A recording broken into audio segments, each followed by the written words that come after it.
Versus car, proportionate. Imminence, absolutely. Car was coming right at him. How could they and still do their job? So this involved a law enforcement officer in Minnesota, so avoidance would be off the table for him anyway, just in that capacity. And add on top of that, really wounding the driver. The Okay, now let's go ahead now to the footage. Driver just crashed into a car parked at the side of the street. That was that crashing sound at the end. Here's a better clip.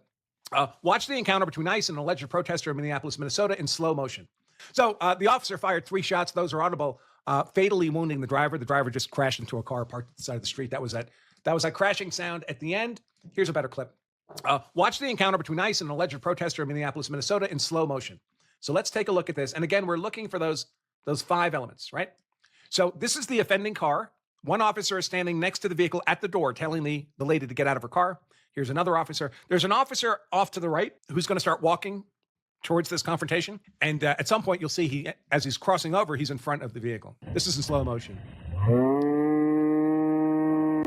There's the officer crossing in front of the vehicle. You'll see the car is backing up. The wheels are turned to back right. So the front of the car is swinging to the right towards the officer in front of the vehicle. And then we'll see the wheels straighten out and the car race forward. Wheels are straightening, wheels are spinning. Pulls out his gun because the car's coming right at him. Actually spun the wheels. Officer has his gun out. Bam, bam, bam. 3 shots fired.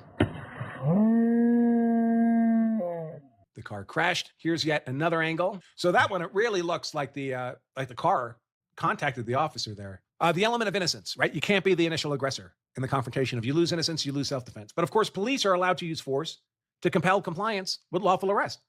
Here we have a lawful arrest going on. It's presumptively lawful. There's no reason to believe it's not. Get out of the car. The woman's interfering with federal officers. That's a crime. And you might say, well, they're threatening her with force, but their force is lawful. The issue, the element of innocence, involves the use of unlawful force. So when you know you're only considering unlawful force, who's the unlawful force initial aggressor here? And the initial aggressor is the first person to use or threaten to use force. Well, the only unlawful force here at this point is the woman. That cop in front is directly in front of her vehicle, and you can see the wheels spin in place. You see that right there? So she's stepping hard enough on the gas to spin the wheels. The moment they get traction, that vehicle is shooting at the officer. The officer... And to be honest with you, that little detail doesn't matter, okay? Because again, you're not going to be judged on 2020 hindsight Monday morning quarterback details. You're going to be judged on what did you know at the time? A car came at me after my partner tried to get her out the car. So she clearly is here resisting. She didn't listen to him. He gave her lawful commands to get out. She's driving towards me. I'm shooting. Can see this.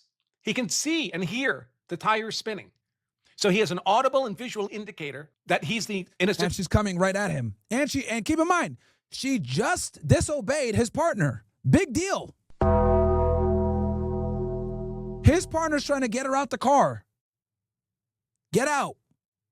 What does she do? Backs up, drags him a bit, and drives at him. Victim of an unlawful threat of force here.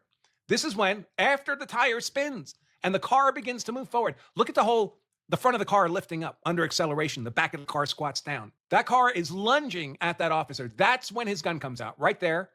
Goes on the windshield and pop. That's the first shot. Pop, pop. By the way, is this woman driver also an unlawful aggressor against any other innocent person on the street she might hit? Yeah, she is. So she's a danger not to just herself, but to others as well. And defense of others is a legal defense, just like self-defense is. That might be relevant in terms of an argument a prosecutor might make in this case. So we'll circle back to that. All right, so that was innocence. What about imminence? Imminence says you're defending yourself against a threat that's either actually occurring, in this case, you're being run over, or is immediately about to occur. Can't be a past threat, can't be a future threat. Do we have imminence here? Could a prosecutor disprove the element of imminence beyond a reasonable doubt? No way. The cop's a couple feet in front of the vehicle and the tires spin. She's accelerating so hard. Clearly, he's facing an imminent threat immediately about to occur. The third element, proportionality. He can only use deadly force, deadly defensive force, if he's facing a deadly force threat. A threat of force, unlawful force, likely to cause him, reasonably capable of causing him, death or serious bodily injury.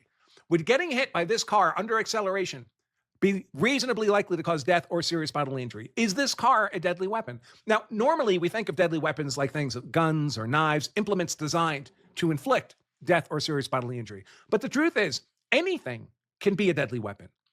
Virtually anything. It's hard to think of things that can't, because virtually anything could be used to inflict death or serious bodily injury. You think of like a plastic shopping bag. You wouldn't try to beat someone to death with that. But if you put it over someone's head so they can't breathe, are you inflicting death or serious bodily injury with a plastic shopping bag? You sure are. What about like a shoelace? A shoelace on your shoe, it's not a deadly weapon. You don't need a permit for it. But if you take it off your shoe and pull it across someone's throat, are you using it as a deadly weapon to inflict death or serious bodily injury? Yes, you are. So anything being used to inflict imminent death or serious bodily injury is in effect a deadly weapon for use of force law. That includes this car. Driving a car at somebody at speed, intending to hit them, or at least causing the reasonable perception that you're likely to hit them, is the use of deadly force. It's unlawful deadly force.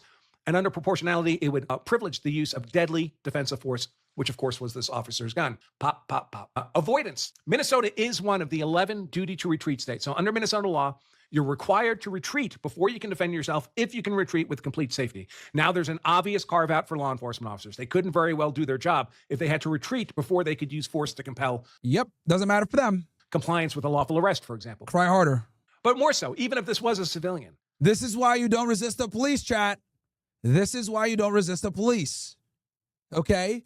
They do not have a duty to retreat. They have a duty to fucking come and take your dumb ass in by any means necessary. So when they chase you and you make them do all that dumb shit, they're going to fuck you up after.